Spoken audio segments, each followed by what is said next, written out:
喺一個風暴過後嘅清晨，太陽開始無情嘅炙熱，浸曬住一條綿延幾公里長嘅海岸線。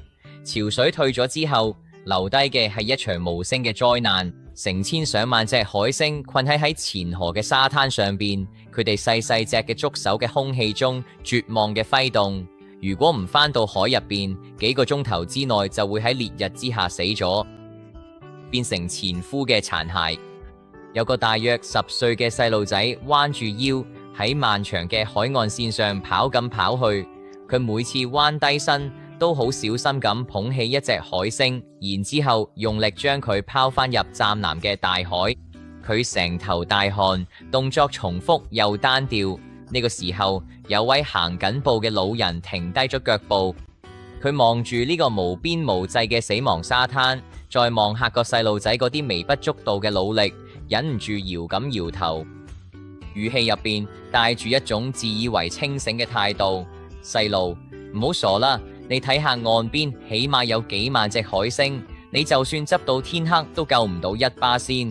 呢個沙灘嘅牆，世界上仲有咁多沙灘，你咁樣做根本改變唔到咩？你嘅努力完全冇意義。個細路停低咗腳步，想爭辯，但佢再一次彎低身，執起一隻躲喺石縫入邊差唔多乾死咗嘅小海星，喺輕輕咁扶走喺海星身上嘅沙粒。佢用心幫咗隻海星一把，然後用力將佢拋返入溫暖嘅浪花入邊。個細路轉過頭，對住個老人露出一個純真嘅笑容。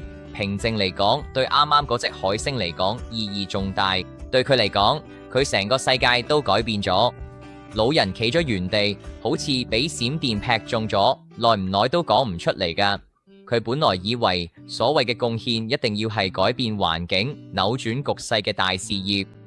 佢以為如果救唔晒所有海星，佢救一隻都等於失敗。但喺嗰一刻，佢從個細路嘅眼神入邊感受到一種超越邏輯嘅快樂。